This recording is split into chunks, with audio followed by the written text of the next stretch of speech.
Hi friend, मेरा नाम है कौशल और आज हम जिस मूवी को एक्सप्लेन करने वाले हैं उसका नाम है चिरैया। पूजा, जिसकी अभी अभी शादी हुई है, अपनी आंखों में नई नवेली दुल्हन के हजार सपने सजाए अपने ससुराल की दहलीज पार करती है। लेकिन शादी की पहली ही रात उसके साथ कुछ ऐसा घटित होता है जो उसकी रूह तक को कपा देता है। एक ऐसा भयानक सच जिसकी उसने कभी अपनी सबसे डरावनी कल्पनाओं में भी उम्मीद नहीं की थी। सहमी और टूटी हुई पूजा जब अपनी आखिरी उम्मीद अपनी जेठानी कमलेश के पास हिम्मत जुटाकर अपना दर्द बयां करने जाती है तो सांत्वना के बजाय उसे इनाम में मिलता है चेहरे पर एक जोरदार थप्पड़।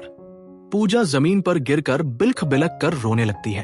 आखिर एक नई नवेली दुल्हन के साथ इतना बड़ा धोखा और जुल्म क्यों हुआ? ये कहानी आपको झकझोर कर रख देगी और अंत में एक बहुत गहरी सीख भी देकर जाएगी। लेकिन इस खौफनाक रात तक बात कैसे पहुंची, इसके लिए हमें कहानी के पन्नों को थोड़ा पीछे पलटना होगा। कहानी की असल धुरी है कमलेश। कमलेश एक जिम्मेदार गृहिणी है जो एक भरे पूरे परिवार को संभालती है। उसके परिवार में उसका पति, एक छोटी बेटी, सास, ससुर, एक खामोश दादी और उसका देवर अरुण है। कमलेश के लिए अरुण सिर्फ एक देवर नहीं बल्कि उसके सगे बेटे से भी बढ़कर है। वक्त अपनी रफ्तार से आगे बढ़ता है। अब अरुण जवान हो चुका है और पूरा परिवार उसके लिए रिश्ता देखने जा रहा है। जिस लड़की को देखने पूरा परिवार जा रहा है उसका नाम है पूजा। इंग्लिश ऑनर्स में बीए कर चुकी पूजा अपनी बातों और आत्मविश्वास से सबका मन मोह लेती है। जब वो अपनी मीठी आवाज में एक अंग्रेजी गाना गाकर सुनाती है तो मानो पूरा परिवार उस पर फिदा हो जाता है। अरुण तो जैसे उसे देखते ही अपना दिल हार बैठता है। लेकिन इस पूरे कमरे में एक शख्स ऐसा था जिसके चेहरे पर खुशी की जगह एक उलझन थी। कमलेश को पूजा का ये मॉडर्न और बेबाक अंदाज बिल्कुल रास नहीं आता। लेकिन अरुण की खुशी और उसकी जिद के आगे कमलेश को झुकना ही पड़ता है। मन मारकर ही सही, वो इस रिश्ते के लिए हामी भर देती है। उसी दिन चट मंगनी पट ब्याह की तर्ज पर धूमधाम से रिंग सेरेमनी हो जाती है। पूजा की उंगली में अरुण के नाम की अंगूठी सज जाती है। लेकिन किसी को नहीं पता था कि ये खुशियां सिर्फ एक रात की मेहमान है। अगली सुबह कमलेश अपनी सास के साथ ऑटो से कहीं जा रही होती है। अचानक रास्ते में उनकी नजर एक भारी भीड़ और शोर शराबे पर पड़ती है। कुछ लोग सड़कों पर विरोध प्रदर्शन कर रहे थे। तभी भीड़ के बीच कमलेश की नजर एक ऐसे चेहरे पर पड़ती है जिसे देखकर उसके पैरों तले जमीन खिसक जाती है। वो सरेआम भड़क उठती है और हुक्म सुनाती है कि ये सब नौटंकी तुरंत बंद करो। गुस्से से आग अब बुला कमलेश आगे बढ़ती है। पूजा का हाथ झटक कर पकड़ती है और उसकी उंगली से सगाई की अंगूठी बेदर्दी से खींचकर निकाल लेती है। एक ही पल में, एक झटके में उसने वो रिश्ता तोड़ दिया जो कल ही जुड़ा था। जब कमलेश ये तूफान लेकर घर लौटती है तो घर में कोहराम मच जाता है। कमलेश का पति उसे आईना दिखाते हुए कहता है कि जो रायता तुमने बिना सोचे समझे फैलाया है उसे अब तुम्हें ही समेटना होगा। बेचारा अरुण भी लाख मिन्नतें करता है, समझाने की कोशिश करता है कि पूजा की सोच गलत नहीं है। लेकिन कमलेश अपने गुरूर में अंधी हो चुकी थी। उसके कानों पर जू तक नहीं रेंगती और वो किसी की एक नहीं सुनती। कुछ देर बाद कहानी में एक खूबसूरत और जज्बाती मोड़ आता है। अपने रिश्ते को बचाने और अपनी बात समझाने के लिए पूजा खुद कमलेश के पास पहुंचती है। वो बहुत ही नरमी से माफी मांगते हुए कहती है कि अगर हम सही के लिए और दूसरों के हक के लिए खड़े नहीं होंगे तो ये दुनिया धीरे धीरे खत्म हो जाएगी। कमलेश, जो भले ही पुरानी सोच की थी लेकिन दिल की साफ पूजा की बातों की गहराई को महसूस कर लेती है। उसका दिल पसीज जाता है और वो मुस्कुरा कर कहती है कि मुझे बातें जरा देर से समझ आती हैं, लेकिन जब एक बार समझ आ जाए तो मैं सही का साथ कभी नहीं छोड़ती। यह कहकर कमलेश पूरे मानसान के साथ वह अंगूठी वापस पूजा को सौंप देती है। आखिरकार शहनाइयां बजती है और अरुण तथा पूजा विवाह के बंधन में बंध जाते हैं। लेकिन शादी की इस चकाचौंध के बीच एक परेशानी छिपी थी। शादी वाले दिन पूजा की तबीयत बेहद खराब थी। तेज बुखार और बदन दर्द के कारण उसका बुरा हाल था। फेरों के वक्त भी वह दवाइयों के सहारे मुश्किल से खुद को खड़ा रख पा रही थी। शादी की रस्में पूरी होने के बाद आती है वो रात जिसे हर नई नवेली दुल्हन अपनी जिंदगी की सबसे खूबसूरत रात मानती है, सुहाग रात। अरुण कमरे में आता है और कुछ इधर उधर की औपचारिक बातों के बाद वह पूजा के करीब आने लगता है। पूजा, जो दर्द और बुखार से टूट रही थी, बहुत ही स्पष्ट शब्दों में अरुण से कहती है कि मेरी तबीयत बहुत ज्यादा खराब है, मुझे तेज बुखार है और पूरा शरीर दर्द से टूट रहा है। प्लीज आज हम कुछ भी नहीं करेंगे। लेकिन अरुण पर जैसे हवस और पति होने के गुरूर का भूत सवार था। उसने पूजा की एक ना सुनी। पूजा के लगातार मिन्नतें करने, रोने और मना करने के बावजूद अरुण ने अपनी मर्दानगी के अंधे नशे में उसके साथ जबरदस्ती की। नई दुल्हन के वह सुनहरे सपने उसी बिस्तर पर बुरी तरह कुचल दिए गए। सुबह की किरणें कमरे में आई, लेकिन पूजा की दुनिया में हमेशा के लिए अंधेरा छा चुका था। वो दर्द और सदमे से करहाते हुए बस रोए जा रही थी। अरुण उसे चुप कराने की कोशिश करता है, मानो कोई बहुत मामूली बात हुई हो।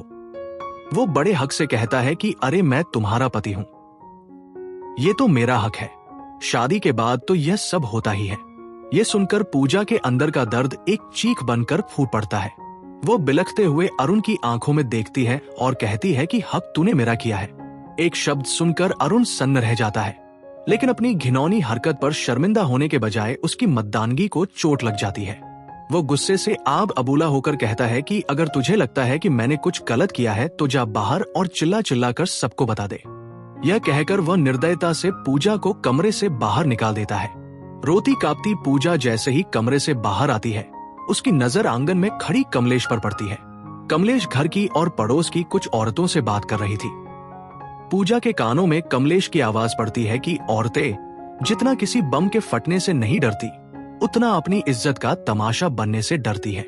ये एक वाक्य पूजा के सीने में किसी जहरीले तीर की तरह चुभ जाता है। उसे तुरंत समझ आ जाता है कि जिस समाज और परिवार में वो खड़ी है, वहां अगर उसने अपना मुंह खोला तो उसे न्याय नहीं मिलेगा, बल्कि इस घर में उसी की इज्जत का सरेआम तमाशा बन जाएगा।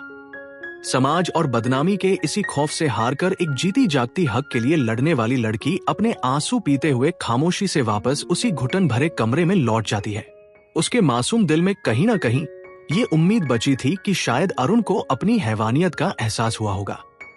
शायद वो अपनी गलती मानेगा और उससे माफी मांगेगा। लेकिन अरुण का रवैया देखकर पूजा के पैरों तले बची खुची जमीन भी खिसक गई।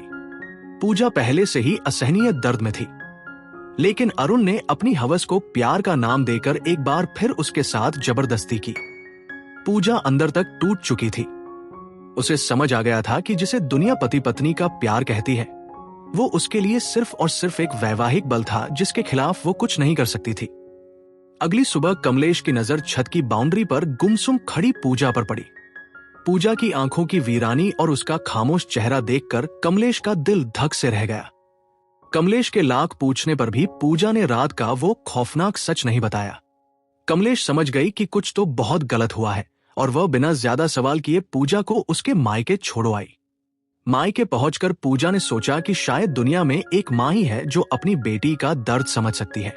उसने अकेले में अपनी मां को बीती रात की सारी सच्चाई और अरुण की दरिंदगी के बारे में बता दिया। लेकिन जो जवाब उसकी सगी मां ने दिया वो अरुण की हैवानियत से भी ज्यादा खौफनाक था। मां ने उसे सीने से लगाने के बजाय समझाते हुए कहा कि पति पत्नी के बीच ये सब तो होता ही है, शादी की है तो यह सब तो निभाना ही पड़ेगा। इसमें ना कहने वाली क्या बात थी। इसी से तो परिवार और वंश आगे बढ़ता है। अपनी ही मां के मुंह से ये शब्द सुनकर पूजा सन्न रह गई। रही सही कसर मां ने इमोशनल ब्लैकमेल करके पूरी कर दी। घर की गरीबी का वास्ता देते हुए उसने पूजा को तुरंत ससुराल वापस लौटने का हुक्म दिया और धमकी दी कि अगर वो वापस नहीं गई तो वो अपनी नस काटकर जान दे देगी। अपनों से मिले इस धोखे के बाद बेचारी पूजा के पास कोई रास्ता नहीं बचा था। वो एक जिंदा लाश की तरह कमलेश के साथ वापस लौटने लगी। सफर के दौरान एक जगह वॉशरूम जाने के बहाने पूजा ऑटो से उतरी। यह उसकी जिंदगी का सबसे बड़ा फैसला था। उसने पीछे मुड़कर नहीं देखा और वहां से चुपचाप भाग निकली। कमलेश ने उसे पागलों की तरह हर जगह ढूंढा, लेकिन पूजा का कोई सुराग नहीं मिला। घर पहुंचकर जब कमलेश ने ये खबर दी तो पूरे परिवार में हड़कंप मच गया। सबने पूजा को ढूंढा, लेकिन वह जैसे हवा में गायब हो गई थी। हारकर कमलेश ने पूजा की दोस्त सोना को फोन मिलाया, जो एक एनजीओ में काम करती थी। सोना ने कहा कि उसे पूजा के बारे में कुछ नहीं पता, लेकिन वह उसे ढूंढने की पूरी कोशिश करेगी। आखिरकार सोना की तलाश पूरी होती है। पूजा उसे एक सुनसान पार्क के कोने में गुमसुम किसी सहमी हुई बच्ची की तरह बैठी मिल जाती है। जब कमलेश वहां पहुंचती है तो पूजा हिम्मत जुटाकर अरुण की उस खौफनाक रात की सारी दरिंदगी और सच्चाई कमलेश के सामने उगल देती है। लेकिन सालों से अरुण को अपने बेटे की तरह पालने वाली कमलेश का अंधा विश्वास सच्चाई पर भारी पड़ जाता है। सच सुनने के बजाय कमलेश का गुरूर टूटता है और वो गुस्से में आकर पूजा के गाल पर एक जोरदार थप्पड़ जड़ देती है। वह चिल्लाती है और पूजा को लगभग घसीटते हुए वापस उस कैदखाने में ले आती है। भले ही कमलेश ने पूजा को थप्पड़ मार दिया था, लेकिन एक औरत होने के नाते उसके अंदर शक का एक बीज बोया जा चुका था। वहीं दूसरी तरफ हम देखते हैं कि हनीमून के खूबसूरत वादियों में पूजा अंदर से पूरी तरह वीरान और खौफजदा थी। वो अरुण से एक आखिरी उम्मीद के साथ बात करने की कोशिश करती है, लेकिन अरुण की आंखों में प्यार नहीं, सिर्फ एक भूखे भेड़िए जैसी हवस थी। वो एक बार फिर पूजा की चीखों और आंसुओं को अनसुना करते हुए उसके साथ जबरदस्ती करता है। बेचारी पूजा उस बिस्तर पर तड़पने और रोने के अलावा कुछ नहीं कर पाती। वह जिसे अपनी जिंदगी का साथी समझकर समझाने गई थी, वो सिर्फ एक झल्लाद निकला। पूजा को उस रात पूरी तरह समझ आ गया था कि अरुण की नजरों में वह कोई पत्नी या प्यार नहीं, बस उसकी हवस मिटाने का एक बेजान जरिया भर थी। पूजा की जिंदगी एक जीते जागते नर्क में बदल चुकी एक रात खौफ से कांपती पूजा खुद को बाथरूम में बंद कर लेती है। बाहर से अरुण दरवाजे को पीटते हुए उसे बाहर आने का हुक्म देता है। अंदर से डरी सहमी पूजा रोते हुए कहती है कि आज मैं तुम्हारे करीब नहीं आ सकती, मेरे पीरियड्स शुरू हो गए हैं। लेकिन एक हैवान के सिर पर सवार हवस को भला कोई कैसे रोक सकता था?